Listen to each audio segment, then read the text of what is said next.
Hello, everyone. Welcome back to another episode of Books Podcast with your hosts, Gloria and Rogan. And today we're excited to dive into a special book with you. We've picked this one because it has some really important lessons to share, and we can't wait to talk about them. So let's get started. Ever feel like you're just on this treadmill, like you're successful, but also kind of burnt out? Oh, yeah, totally. Like you're working harder, but not really getting any closer to feeling happy. We're diving deep into a book today that might have some answers. Okay. It's called The Monk Who Sold His Ferrari by Robin Sharma.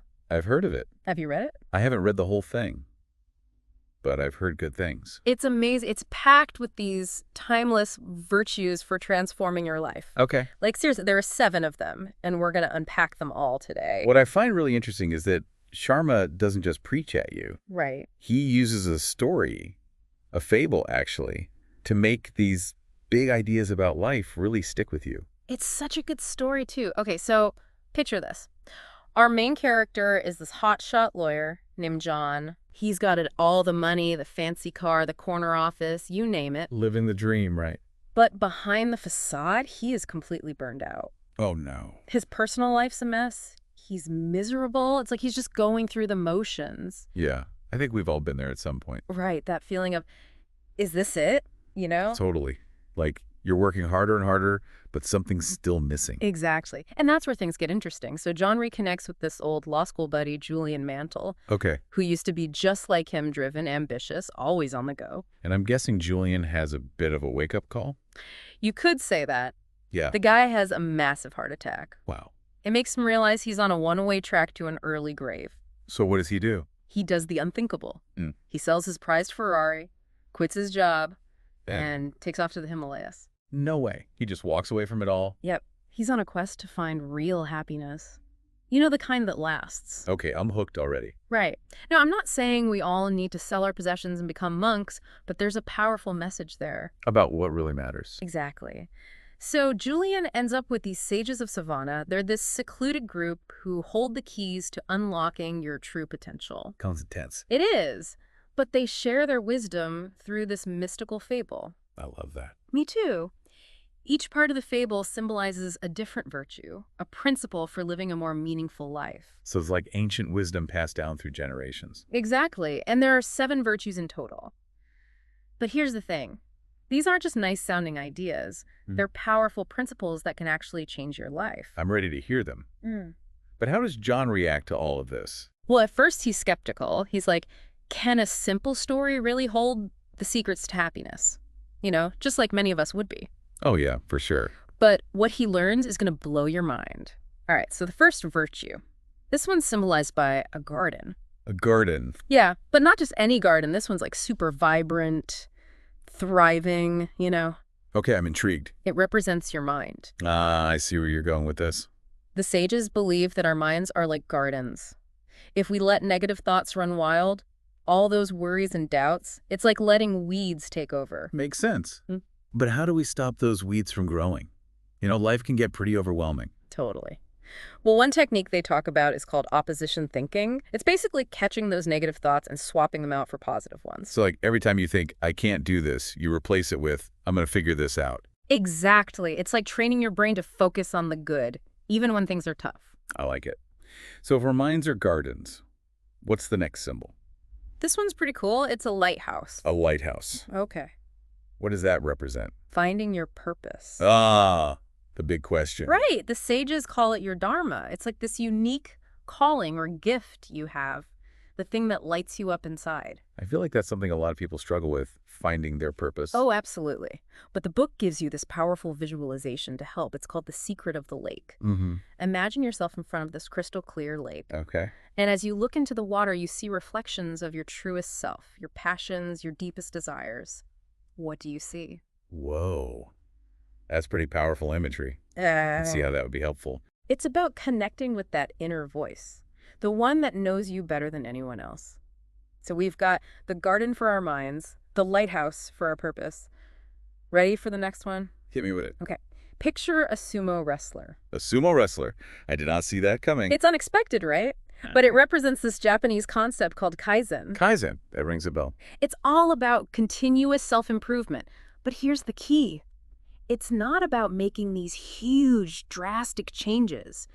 It's about small, consistent steps over time. So like those little daily habits that add up over time. Exactly. Like imagine a sumo wrestler training.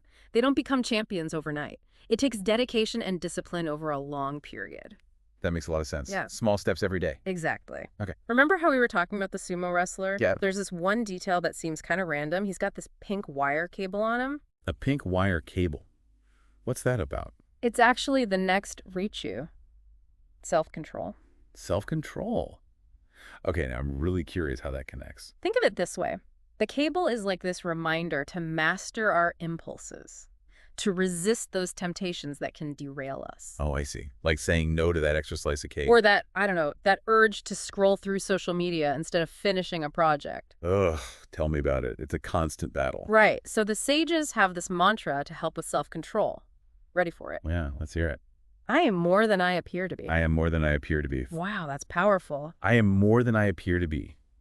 That's a good one. I need to remember that one. Right. It's easy to forget sometimes. It is. Okay, so we've covered mastering our minds, finding our purpose, Yeah. self-improvement, and self-control. Yeah. What's next? The next virtue is all about time. Okay. Time management, I'm guessing. Exactly. The sages represent this one with a stopwatch. A stopwatch. Interesting. It's about respecting your time. Yeah. You know, we all get the same 24 hours. Right. It's just how we use them. Exactly. And they have this thing called the ancient rule of 20. Have you heard of this one? I think so. It's like 80% of your results come from 20% of your efforts or something. Exactly. So it's about figuring out what that 20% is, the stuff that really matters, and focusing your energy there. And letting go of the rest. Yes. Stop wasting time on things that don't really move the needle. It's so easy to get caught up in busy work, though, just to feel productive. Oh, totally. But it's about being intentional with your time, making sure it's aligned with your goals. That makes sense. Okay, so what about the ancient rule of 21? Is that about time management, too? Kind of. It's about building habits. The sages say that if you can do something for 21 days straight, it becomes ingrained. Like a routine. Exactly. Yeah. So whether it's meditation or exercise or whatever new habit you're trying to build, stick with it for 21 days and it'll become second nature. I've heard that before, and it actually works. Okay, so we've talked about the garden, the lighthouse, the sumo wrestler, the pink wire cable, and now the stopwatch. What's next? Remember those yellow roses we talked about? Yeah, those were beautiful. They symbolize selfless service, right? That's the one. It's about giving back to others, contributing to something larger than yourself. That's so important. It's easy to get caught up in our own little bubbles. It is. But the sages believe that true fulfillment comes from a life of service. And it doesn't have to be anything huge, right? Right? It can be small acts of kindness, helping a neighbor, volunteering, even just listening to a friend. Exactly. It's about making a positive impact, however you can. Okay, so that's 6 virtues down. 1 to go. What's the final piece of the puzzle? This one's represented by a path paved with diamonds. Diamonds. Wow. Okay, what does that symbolize? Living in the now. Being present. That's a tough one. It is, but it's so important. Our minds are always racing ahead to the future or dwelling on the past. I'm so guilty of that. We all are. But the sages teach that true happiness is found in the present moment, in savoring each experience as it unfolds. It's like when you see a beautiful sunset, and for a moment, everything else just fades away. Exactly. It's about cultivating mindfulness, paying attention to our thoughts and senses without judgment. So how do we actually do that in our crazy busy lives? It takes practice. But even small moments of mindfulness can make a difference. Like, next time you're feeling stressed, just pause for a moment. Take a few deep breaths. Notice the sensations in your body, the sounds around you, the taste of your coffee. Just bring yourself back to the present moment. Exactly. This has been amazing. I feel like I've learned so much. Me too. It's amazing how much wisdom is packed into that book. It really is. So to recap, we've explored the 7 virtues from the monk who sold his Ferrari.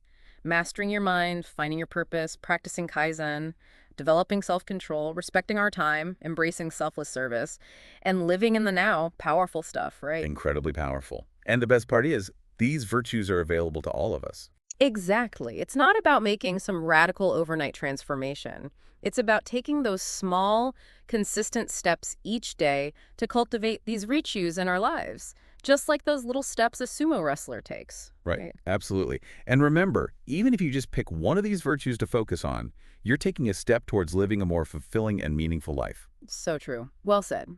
And that wraps up another deep dive. Don't forget to check out Robin Sharma's The Monk, who sold his Ferrari to explore these virtues even further. Until next time.